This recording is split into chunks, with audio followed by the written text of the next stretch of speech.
बिस्मिल्लाहिर्रहमानिर्रहीम। अस्सलाम वालेकुम एंड ग्रीटिंग फ्रेंड्स मैं तहजीबुल हसन दस ट्रेड लाइक का प्रो के प्लेटफॉर्म से।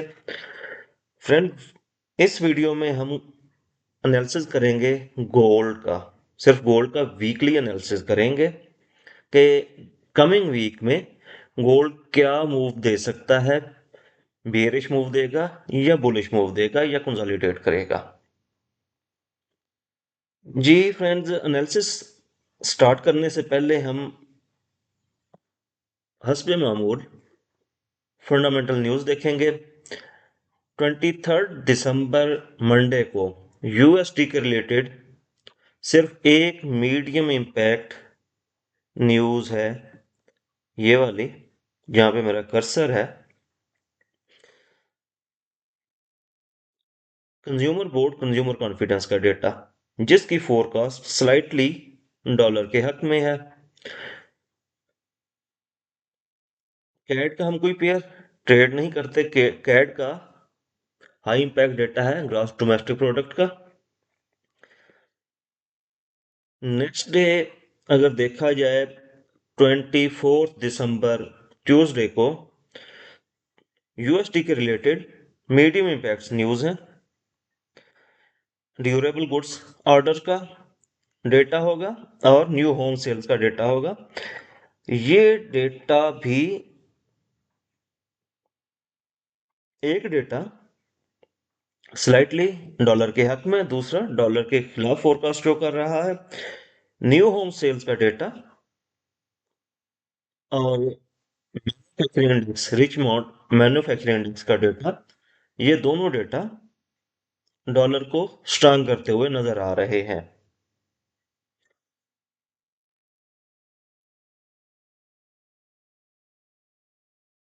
जी 25 दिसंबर यूरोप और अमेरिका में बैंक हॉलीडे होगी, क्रिसमस डे होगा।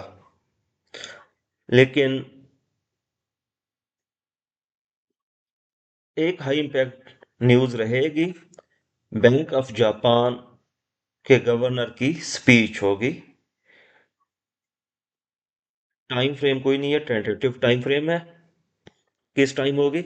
ये नॉर्मली 9 से 10 बजे के दरमियान स्पीच वगैरह इनकी आती है। ये 26 दिसंबर थर्सडे को यूरोप में बैंक हॉलीडे रहेगी।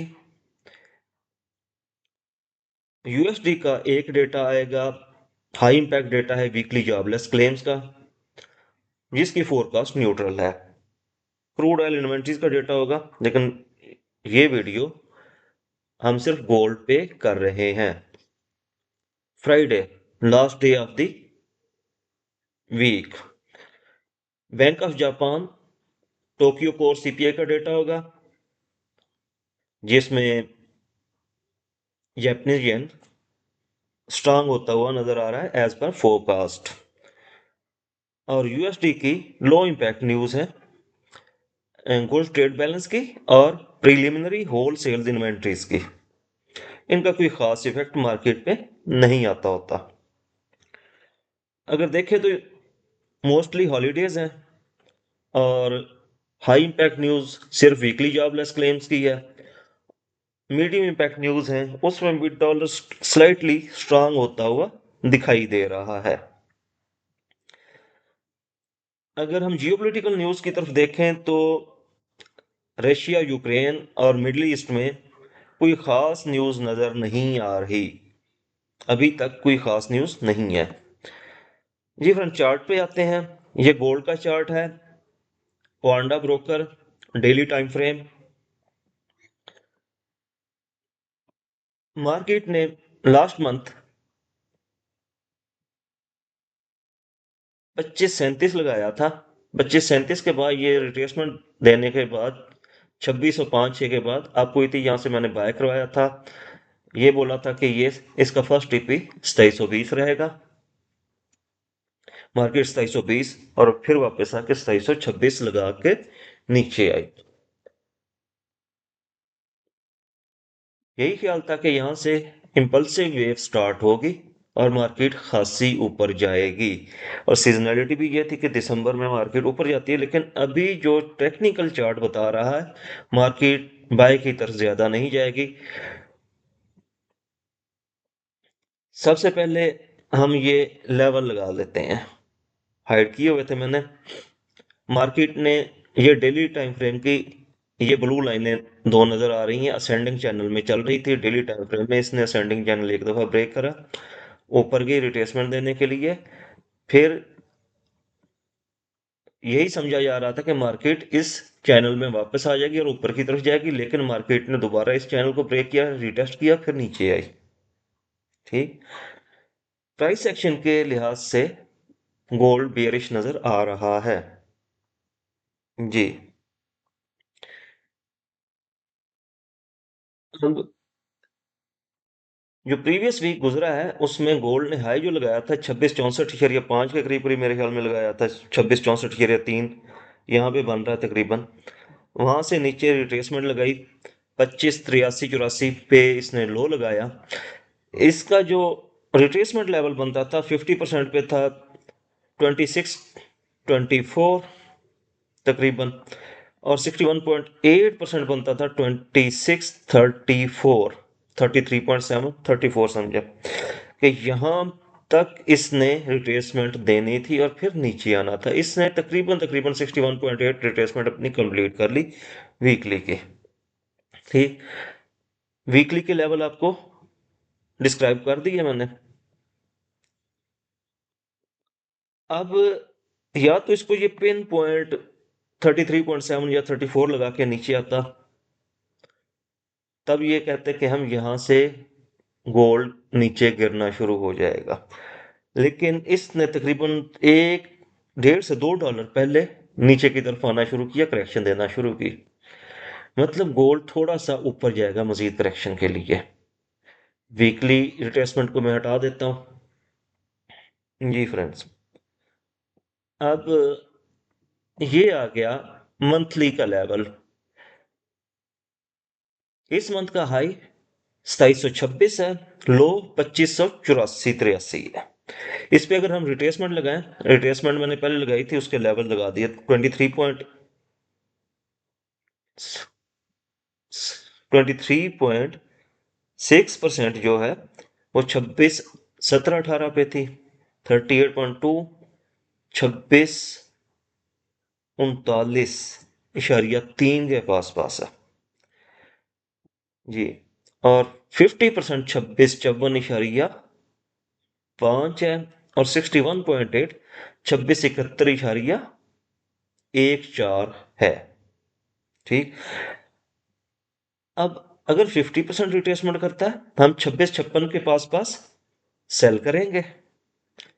और अगर ये 61.8 करता है तो ये दोबारा इस अपने जो चैनल को दोबारा ब्रेक किया हुआ है इसको रिटेस्ट भी हो जाएगा इसका, और फिर यहां से नीचे आएगा। मतलब हम इस एरिया से सेल करेंगे।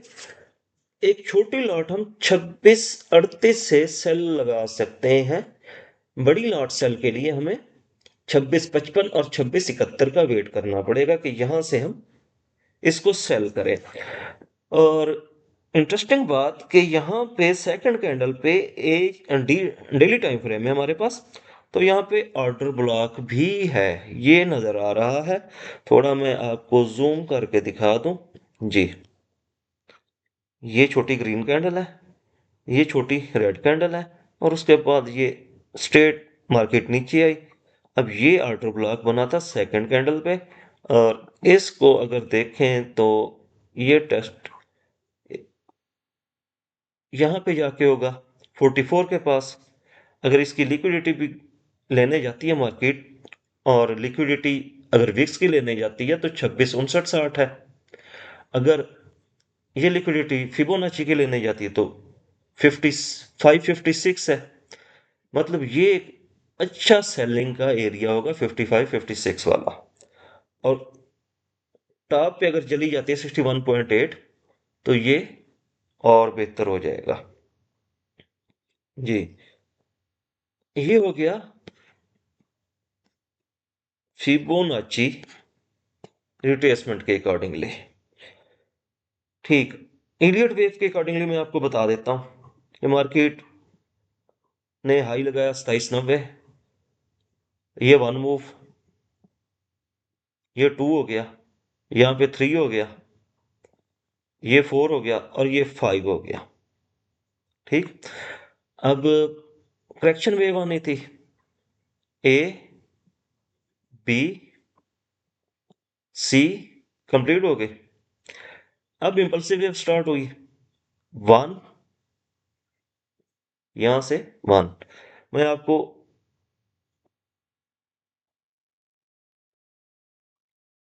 दूसरे एंगल से ये वेव लगा के बता देता हूं जी। ये वन, ये टू, थ्री हुआ, फोर हुआ, ये फाइव हो गया था, कंप्लीट हो गई थी ये वेव, करेक्शन वेव आई थी जी। यहां से ए हुआ, बी हुआ, सी कंप्लीट हो गया। अब यहां से वन, टू, थ्री, मतलब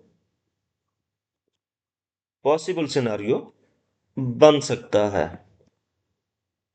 वन होगा, ये लगे, टू यहां कहीं से, इस एरिया से के दरमियान से, ये कहीं से इसका सेकंड मूव कंप्लीट होगा, फिर नीचे, ठीक, और फिर इसने रिट्रेस करना है, थ्री हो गया, ये फोर और फाइव।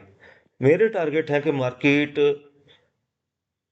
फर्स्ट 2560, 2540, 2520 और 2480 लगाए, 2480 के बाद फिर वहां से ये करेक्शन करने अप जाए। ये मेरे टारगेट्स टेक्निकली बन रहे हैं।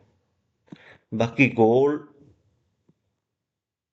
गोल्ड है, किसी भी टाइम अपने टेक्निकल चेंज कर सकते हैं। फिलहाल जो टेक्निकल है वो ये शो कर रहे हैं। लास्ट टाइम आपको बताया था कि 2605 के ऊपर ऊपर हम बाय करेंगे, और 2605 के ऊपर ऊपर जब तक मार्केट है तो मार्केट बुलिश है। अब 2605 को वो ब्रेक कर चुकी है, करेक्शन के लिए ऊपर आई है। ज्यादा चांसेस यही है कि गोल्ड अब रिट्रेसमेंट दे के नीचे की तरफ आएगा। ठीक, हाँ, अगर ये 2696, 78.6% ऑफ फिबो, इससे ऊपर चला जाता है तो मार्केट, गोल्ड मार्केट या तो फिर रेंज करेगी या फिर ऊपर की तरफ सफर शुरू करेगी। लेकिन ट्रेंड लाइन, ठीक, इलियट वेव, रिट्रेसमेंट लेवल, ये सारा कुछ यही बता रहे हैं कि गोल्ड मार्केट अब करेक्शन के लिए ऊपर आ रही है, इसने नीचे की तरफ आना है। और दूसरी बात यह कि 2537 से ये ऊपर गई थी, तो मैंने ये आपको तब भी बताया था कि 2288 से 2790 तक जो मूव है उसका 50% इसने रिट्रेस किया है। अभी जब ऊपर की तरफ जाना शुरू हुआ तो ये वापस, ये 2605 से जो दोबारा वापस नीचे आई है, तो यही शो हो रहा है कि मार्केट जो 2288 से 2790 वाला मूव था उसका 50% जो रिट्रेसमेंट हुई है उसको नाकाफी समझ रही है कि गोल्ड मार्केट यहां से फर्दर नीचे आएगी। मतलब वो 61.8 ऑफ दैट मूव जो कि 2480 बन रहा है वहां तक आएगी। जी फ्रेंड्स, होपफुली आपको एनालिसिस अच्छा लगा होगा, समझ आई होगी। अगर फिर भी आपको कोई क्वेश्चन हो, आप कमेंट्स में, इस वीडियो के कमेंट्स में पूछ सकते हैं। आप, मेरा व्हाट्सएप नंबर है वीडियो की डिस्क्रिप्शन में होता है, आप वहां से पूछ सकते हैं। आप हमारा ग्रुप ज्वाइन कर सकते हैं, फ्री ग्रुप है let's trade like a pro का। आप वहां पे लेटेस्ट एनालिसिस और लेटेस्ट सिग्नल भी ले सकते हैं। जी फ्रेंड्स, वीकली एनालिसिस में इतना ही। अपना ख्याल रखिएगा। अल्लाह हाफिज।